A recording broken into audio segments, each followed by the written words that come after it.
सहनाववतु सहनौ भुनक्तु सह वीर्यं करवावहै तेजस्विनावधीतमस्तु मा विद्विषावहै। ओम शांति शांति शांति। वैदिक जीवन पद्धति की इस कक्षा में पुनः हृदय की गहराइयों से आपका स्वागत है, अभिनंदन है। बहुत ही सुंदर प्रसंग चल रहा है। हमारा जीवन कैसा श्रेष्ठ हो और उन्नत हो, हमारा परिवार, समाज, राष्ट्र और इस संसार दिव्यता से ओतप्रोत हो, हम अपने कर्तव्यों का पालन करने वाले बने, ऐसी दृष्टि, ऐसा जो दर्शन है वो ऋषियों ने हमको दिया है।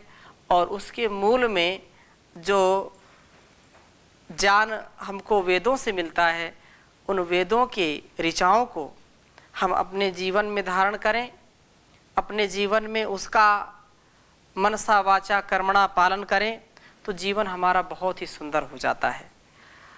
इसलिए अलग अलग नामों से उस ईश्वर को पुकारा गया है। गुणकर्म स्वभाव से हम भी अलग अलग संज्ञाओं से जाने जाते हैं, अलग अलग हमारी संज्ञाएं होती हैं। तो यह हमारे जीवन में इंद्र, वायु, बृहस्पति, मित्र, अग्नि, पूषा, भग एवं मरुदगण का निवास हो, क्योंकि ये अलग अलग, जैसे मैंने कहा, गुणों के कारण उस ईश्वर को कभी इंद्र कह देते हैं, कभी उसको विष्णु कह देते हैं, कभी उसको ब्रह्मा कह देते हैं, कभी उसको जो है वायु बोल देते हैं, कभी अग्नि बोल देते हैं। वह परमात्मा हर रूप में, हर हाल में, हर काल में हमारी रक्षा करता है, हमको सदा आगे बढ़ाता है। इस दृष्टि से बहुत सुंदर मंत्र आपके समक्ष में प्रस्तुत कर रहा हूँ। ऋग्वेद के प्रथम मंडल के 14वें सूक्त का तीसरा मंत्र। बहुत सुंदर बात कही है। पहले मैं इसको लिखता हूँ, फिर इसकी चर्चा करूँगा आपके समक्ष।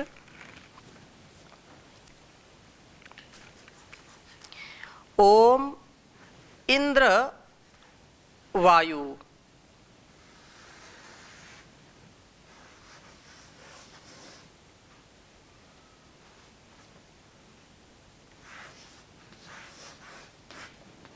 ओम इंद्र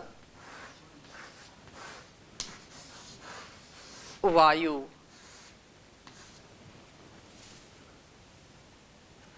बृहस्पतिम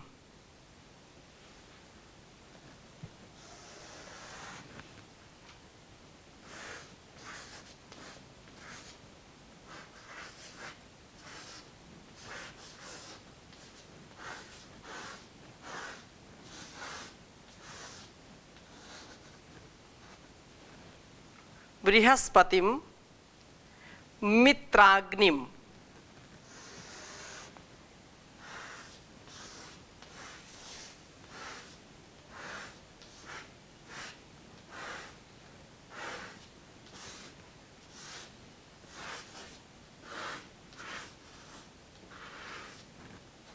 मित्राग्निम पूषणम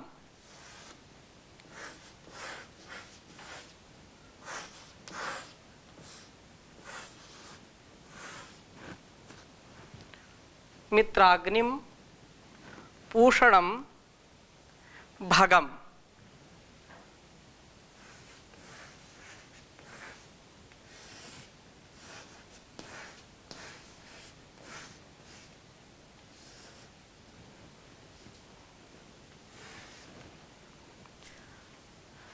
आदित्यान मरुतम गणम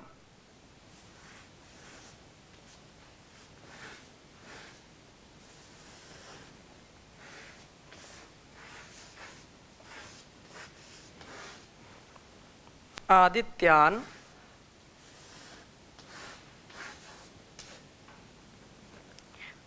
मारुतम गणम।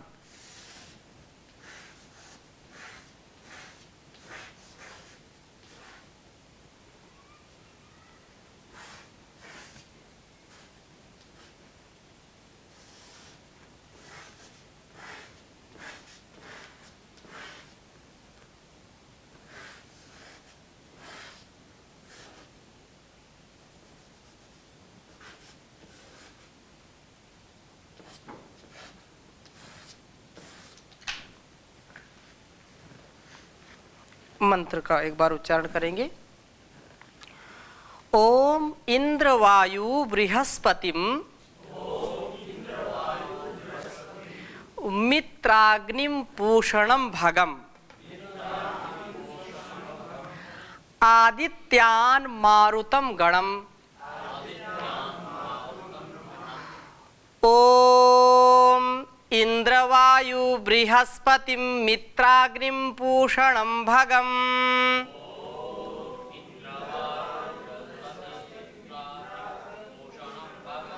आदित्यान मारुतम गणम।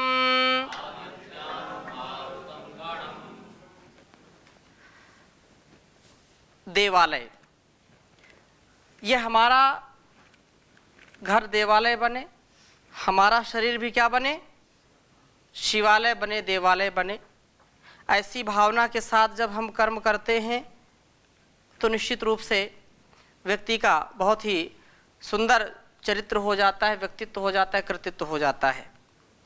तो यहाँ पर ये बात कही है कि आदित्यान, देवों का जो परिगणन करते हुए कहते हैं कि हे प्रभु, आप हमें इंद्र वायु, इंद्र तथा वायु को प्राप्त कराइए, इंद्र तथा वायु को प्राप्त कराइए।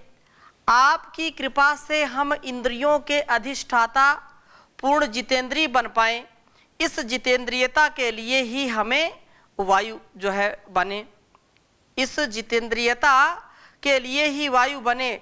वह गति गंधनयो जो धातु बताया था, गतिशीलता के द्वारा सब वासनाओं का गंधन अर्थात हिंसन करने वाले हम हों। वासनाओं का विनाश के बिना, वासनाओं का जब तक अंत नहीं होगा तब तक जितेंद्रियता संभव नहीं है। वासना का विनाश ही जितेंद्रियता है। इसलिए वासनाओं का अंत कहाँ होगा? उपासना से होगा, प्रभु की भक्ति से होगा, ईश्वर की जो अनुभूति है उसके प्रति जो भाव है ज्ञान से होगा। तपः स्वाध्याय ईश्वर प्रणिधानानि जो कहा है तो तप से होगा, ईश्वर के जाप से होगा, ईश्वर के गुणगान से होगा। और स्वाध्याय की बात तो बड़ी निराली है। स्वाध्याय यदि हम करते रहेंगे तो उस ईश्वर का गुणगान भी हमसे होता रहेगा। स्वाध्याय करने से व्यक्ति कभी भी भटकता नहीं है, कभी भी विषयों में अटकता नहीं है। इसलिए इस वाणी में, इस शरीर में जो भी सामर्थ्य ईश्वर ने दिया है, हाथों में कर्म करने का सामर्थ्य दिया है और पैरों में चलने का सामर्थ्य दिया है, कर्म करने का सामर्थ्य, पैर चलने का सामर्थ्य, बोलने का सामर्थ्य, सुनने का, देखने का, सूंघने का सामर्थ्य जो ईश्वर ने दिया है, ये सब उसकी ही शक्ति, उसकी ही व्यवस्था के कारण मिलता है। इसलिए ये जो बात कही है कि सारी इंद्रियां हमारी वासनाओं से हट जाएं, वासनाओं का हनन करें, वासनाओं का सदा तिरस्कार होता रहे, क्योंकि ये हमारे ऊपर हावी होंगी तो हम जितेंद्रिय कभी नहीं बन सकते। इंद्रियां हमारी कभी भी धर्मपूर्वक जो वैदिक परंपरा है वैसा कभी भी आचरण जब हम नहीं करेंगे, इंद्रियां हमारी बेकाबू हो जाएंगी, इंद्रियों पर नियंत्रण नहीं रहेगा तो निश्चित रूप से बड़ी हानि हो जाएगी। वाणी से भी हम कभी भी ऐसा न बोलें कि किसी को कष्ट हो, हाथों से ऐसा कोई कर्म ना करें जो हमारे लिए और दूसरों के लिए कल्याणकारी ना हो। इसलिए हम ज्ञानपूर्वक व्यवहार करें, जितेंद्रिय बने, वाणी पर भी नियंत्रण हो। वाणी दो प्रकार से काम करती है, एक तो खाने का काम करती है, चखने का काम करती है, और एक बोलने का काम करती है। तो दोनों, खाने पर भी नियंत्रण हम रखें, क्योंकि यदि हम आहार के तौर पर जो नहीं हमारे लिए अनुकूल है, हमारे लिए जो कल्याणकारी नहीं है, ऐसा अभक्ष्य पदार्थ, गलत आहार यदि हम लेंगे तो बीमार हो जाएंगे। और इसी प्रकार से यदि हम गलत किसी को बोलते हैं तो वो भी हमारे लिए कल्याणकारी नहीं होगा। इसलिए परमात्मा की हम सदा स्तुति प्रार्थना करते रहें और सदा वाणी में मधुरता का जो है वास हो, ऐसी प्रार्थना करें। वो कैसे होगा? वो परमात्मा की जो है जब शक्ति हमारे अंदर, यन मनसा न मनुते ये नाहुर मनोमतम तदेव ब्रह्म तुम विद्धि नेदम यदिदम उपासते, यद चक्षुषा न पश्यति ये न चक्षुषि पश्यति तदेव ब्रह्म तुम विद्धि नेदम यदिदम उपासते। तो ये सारी इंद्रियों के विषय में केनोपनिषद में चर्चा करी है कि ये सब किससे मिलता है। जो ये आंखें देखती हैं वो ब्रह्म नहीं है, जो रसना बोलती है, जीभ बोलती है वो नहीं है, जो कान सुनते वो नहीं है, बल्कि इनके द्वारा जिन परमात्मा के द्वारा ये जो कार्य करने में सक्षम होती है, देखने में समर्थ है, सुनने में समर्थ है, चखने में समर्थ है, बोलने में समर्थ है, कार्य करने में समर्थ है। मनसा यन मनसा न मनुते ये नाहुर मनोमतम, मन जो चिंतन करने में समर्थ होता है तो वो ब्रह्म है, उसकी हम भक्ति करें। इसलिए ओम बोल मेरी रसना घड़ी घड़ी, ओम बोल मेरी रसना घड़ी घड़ी, सकल काम तज ओम नाम भज, सकल काम तज ओम नाम भज, मुखमंडल में पड़ी पड़ी, ओम बोल मेरी रसना घड़ी घड़ी। ओम नाम सर्वोपरि प्रभु का, ओम नाम सर्वोपरि प्रभु का, कहे वेद की कड़ी कड़ी, ओम बोल मेरी रसना घड़ी घड़ी, ओम बोल मेरी रसना घड़ी घड़ी। पूरण ब्रह्म करेंगे पूरण, पूरण ब्रह्म करेंगे पूरण, सब आशाएं बड़ी बड़ी, ओम बोल मेरी रसना घड़ी घड़ी, ओम बोल मेरी रसना घड़ी घड़ी। पल पल में ले जाना चाहती, पल पल में ले जाना चाहती, मौत सिरहाने खड़ी खड़ी, ओम बोल मेरी रसना घड़ी घड़ी, ओम बोल मेरी रसना घड़ी घड़ी। तो ओम का हम सुमिरन करें। ओम का जब हम जीवन में अपने स्वभाव में इसको उतारते हैं तो तस्य वाचकः प्रणवा तज्जपस तदर्थ भावना, वैसी भावना हो जाती है। तो ये वासनाओं की जो आंधी है, इसमें यदि अपने आप को बचाना है तो ओम का सहारा पकड़ना पड़ेगा। ओम नाम का सहारा लेकर के हमको इस भवसागर से पार उतरना है। इसलिए कहा कि वा गति गंधनयो हो, इंद्र वायु, इंद्र से हमको ऐश्वर्य मिले और वायु से हमारे अंदर की जो बुराइयां हैं वो दूर हो जाएं। वा गति गंधनयो हो, इंद्र जो इंद्रिय जित है, जो अपनी बुराइयों को जड़ से उखाड़ करके फेंक देता, वही इंद्रियजित होता है। बुराइयां मन में हो और वो इंद्रियजित हो नहीं सकता। वासनाएं हमारे अंदर हैं, कामनाएं हमारे अंदर हैं और हम इंद्रियजित बन जाएं, कभी नहीं हो सकता है। इसलिए इंद्रियजित बनने के लिए, ऐश्वर्यशाली बनने के लिए हमको अपने अंदर की जो कमियां हैं, अपने अंदर के जो भोग की भावना है, अपने अंदर जो विषयों की कामना है, जो याचना है, उसको हमको दूर करना पड़ेगा।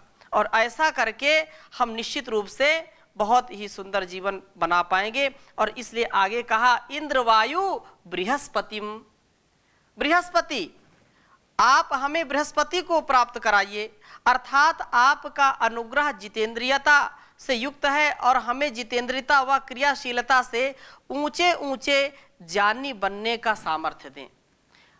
हमेशा याद रखना चाहिए, जब वासनाएं नहीं होंगी तो व्यक्ति इंद्रियजित होगा, और इंद्रियजित व्यक्ति के अंदर ज्ञान ठहरता है।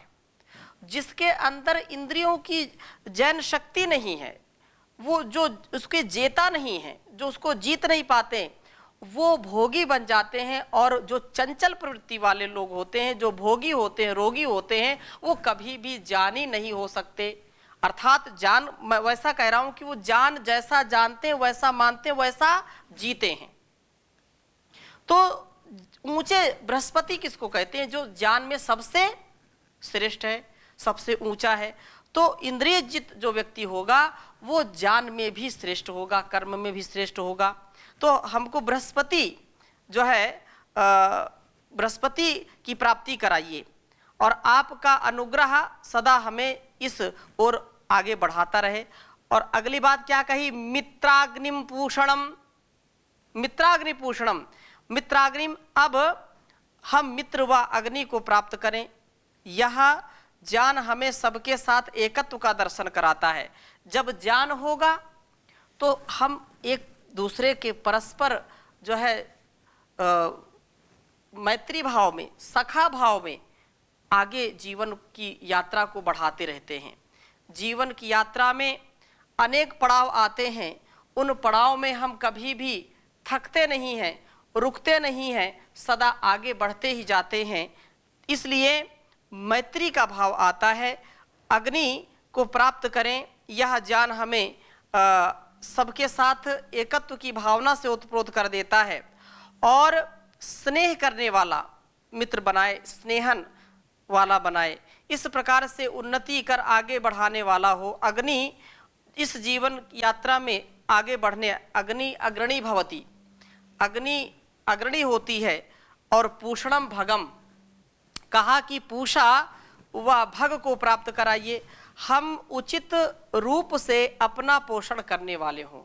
भग ऐश्वर्य, भग ऐश्वर्य, हम शरीर मन व बुद्धि का ठीक ठीक विकास करने वाले हों, उसके लिए आवश्यक है भगम, ऐश्वर्य को उचित मात्रा में संग्रहित करें। और इस प्रकार से संग्रहित करें।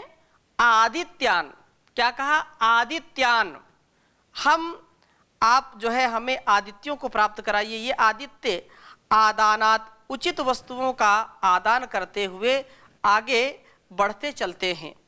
हम भी समाज में जिस जिस के संपर्क में आए, जिस जिस कार्य को करें, उस से हम अच्छाइयों को ही ग्रहण करने वाले हों, बुराइयों को कभी भी देखें नहीं, बुराइयों को कभी भी जो है कर्मों में ना आने दें।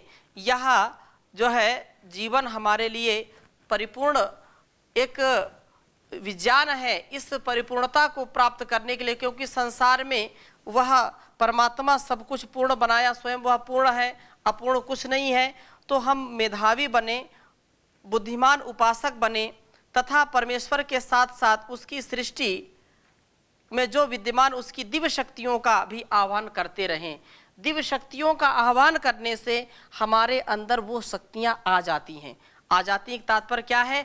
हमारे अंदर वो सकारात्मकता आती है, वो पॉजिटिविटी आती है, जिसके कारण हम सदा हमेशा हर पल हर क्षण सदा सर्वदा सर्वत्र उत्साह से परिपूर्ण रहते हैं।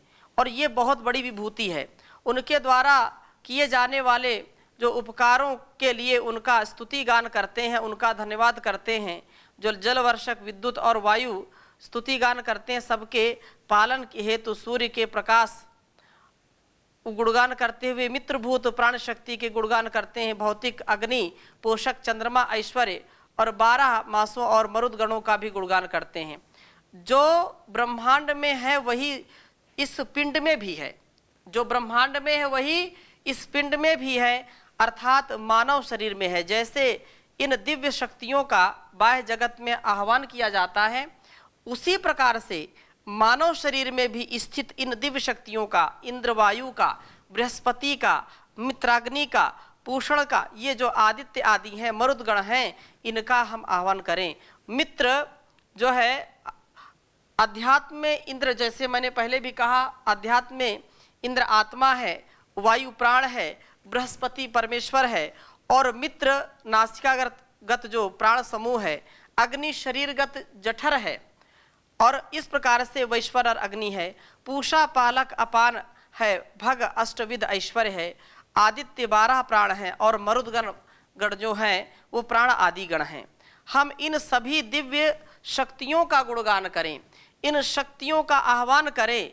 इससे हमारा जो है अग्नि जानी है, इंद्र शूर है, बृहस्पति जानी है, मित्र सहायक है, पूषा पोषक है, भग भाग्यवान है, आदित्य 12 है जो सहायक हैं, और मरुतम गणम सैनिक है, सूरवीर हैं। ये सब प्रजा की सहायता के लिए यत्न करें। इस प्रकार से ये पूरी जो एक प्रकार से देवताओं की सेना है, देवताओं का ये जो हमारे अंदर सामर्थ्य है, उस सामर्थ्य को ग्रहण करके कोई भी व्यक्ति न्यूनता को प्राप्त नहीं हो सकता है, सदा वो उत्तमता को प्राप्त होगा। ऐसा निश्चित रूप से हमको अपने मन में बिठा लेना चाहिए। अपने मन में किसी भी प्रकार का ऐसा भाव नहीं लाना चाहिए, क्योंकि आप प्रभात में उठ करके, जैसे इस मंत्र में इंद्र वायु बृहस्पति मित्राग्निम पूषणम भगम, तो सुबह आप उठते हैं और सुबह भी बोलते हैं आप कि भग प्रणेतर भग सत्यराधो।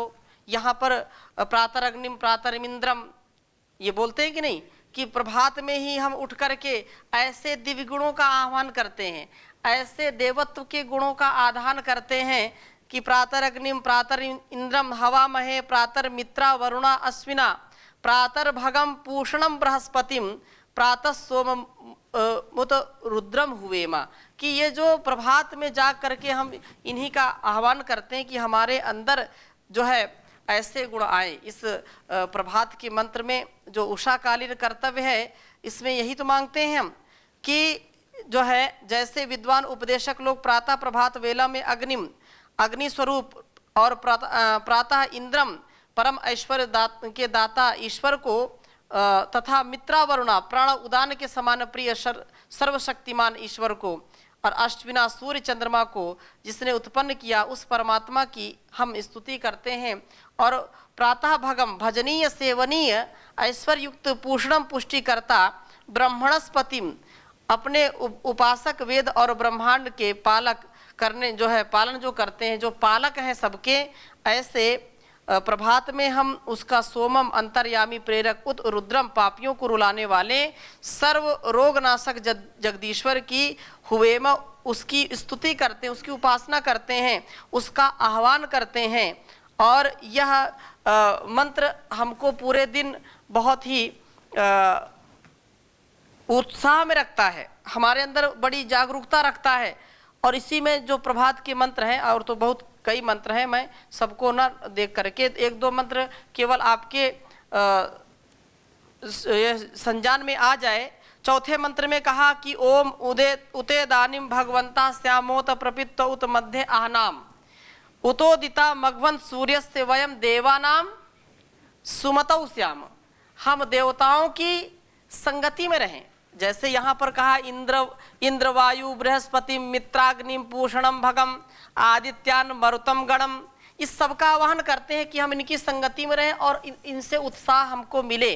तो ऐसे प्रभात में भी हम बोलते हैं कि भगवान आपकी कृपा से अपने पुरुषार्थ से हम लोग इदानीम इस समय प्रपित्वे प्रकर्षता उत्तमता की प्राप्ति में उत अहनाम इन दिनों के मध्य में भगवंता ऐश्वर्युक्त और शक्तिमान होवे मघवन परम पूजित असंख्य धन तेने हारे सूर्य से सूर्यलोक की उदिता उदय में देवा नाम पूर्ण विद्वान धार्मिक आप्त लोगों की सुमतौ अच्छी प्रकार से उत्तमता से उनकी प्रज्ञा में और उनकी सुमति में हम लोग सदा प्रवृत्त रहें। अर्थात जितना जितना हम विद्वानों की संगति में रहते हैं, जितना जितना देवत्व के गुणों से जो युक्त हैं ऐसे लोगों की संगति में रहते हैं, और ये परमात्मा के भी नाम हैं, उनके नाम से हम अपने जीवन को जोड़ करके वैसे बनने का हम प्रयास करें, वैसे उत्साह से हम अपने जीवन को आगे बढ़ाने का प्रयास करेंगे, तो निश्चित रूप से हमारा जीवन बहुत ही सुंदर होगा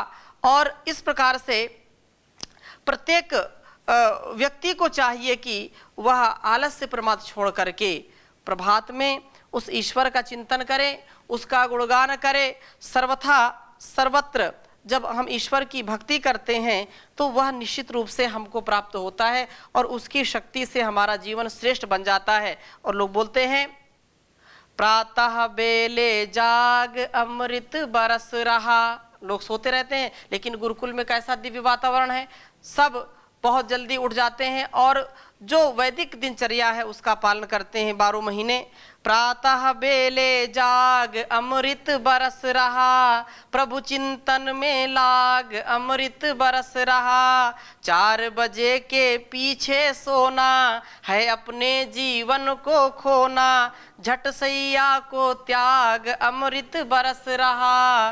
प्रातः बेले जाग अमृत बरस रहा, नीरस जीवन में रस भर ले। धार धाम धर्म भव सागर तरले, आलस निद्रा त्याग अमृत बरस रहा।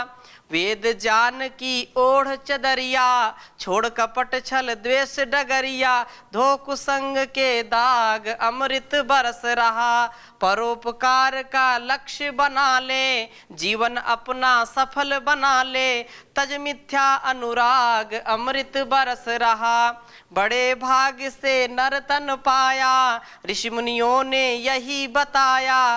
राखी से बेदाग अमृत बरस रहा, संयम से तन बल को बढ़ा ले। ध्यान योग में चित्त लगा ले, कर सच्चा वैराग अमृत बरस रहा। ईश्वर को निज सखा बना ले, दिव्य भाव की ज्योति जला ले। साहस को मत त्याग अमृत बरस रहा, साहस को मत त्याग अमृत बरस रहा। प्रातः बेले जाग अमृत बरस रहा, प्रभु चिंतन में लाग अमृत बरस रहा। तो हम अमृत वर्षा करें, उस परमात्मा की शरणागति को प्राप्त हों। तो इन्हीं शुभ संकल्पों के साथ, शुभ विचारों के साथ, शुभ कामना के साथ, शुभ याचना के साथ आज की कक्षा को यहीं पर विराम देते हैं। शेष चर्चा अगली कक्षा में करेंगे। ओम शांति शांति शांति।